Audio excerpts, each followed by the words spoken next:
It's Your Moment with Miguel Ramirez. Hello and welcome to Your Moment. My name is Miguel Ramirez, and on today's show I'm following up with Sean Krause. Sean Krause talks more about epilepsy, what it's like to socialize with it, and then also the types of programs that colleges might have, in particular Mount San Antonio College with the DSBS Center. Sean Krause also talks about an incident in the 90s that left up to 700 children with epilepsy by watching one single television episode. Catching up with Sean Krause. You being a teenager in middle school, high school, how did having epilepsy affect your social relationships? I didn't tell people at first because I didn't want to scare them, because I wanted them to know who I was personally before I tell them. And wait, you have what? What is that? What is epilepsy? Later on, thank you for the explanation. In the case of someone who may know about it, that'd be okay, because they have the experience of what goes on. With epilepsy, did you feel you needed to kind of protect yourself to an extent, conscious of those that you communicated with, because you felt epilepsy was something you needed to fully trust someone before you mentioned? Oh, yes, definitely. Especially with, I would have family and friends come with me just in case.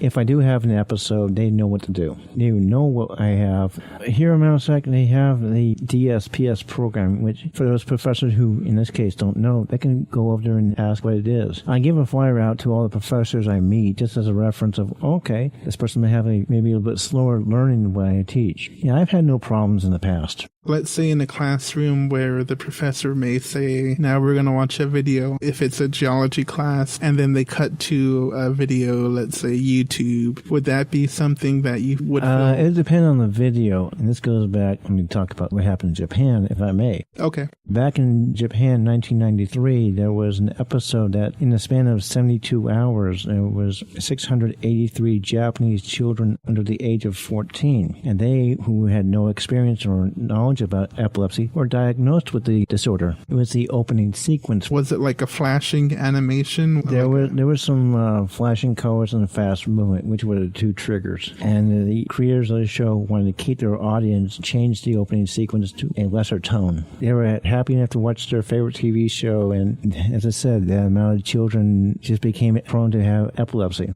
I just want to say that is something that was news to me in the interview when it was talking about it, how we talked about this television show and how for somebody with epilepsy that could be something seriously dangerous.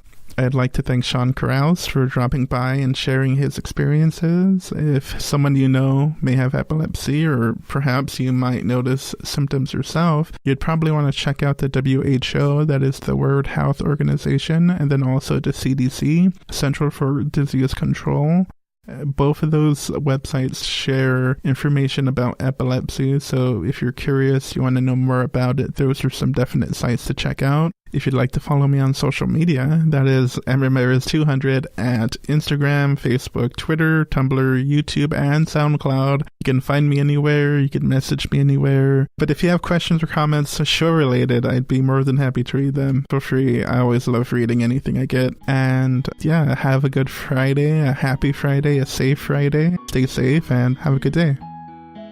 Stay up to date with news, interviews, and upcoming show episodes by following Your Moment with Miguel Ramirez on Spreaker.com. New episodes release every Friday at 6 p.m.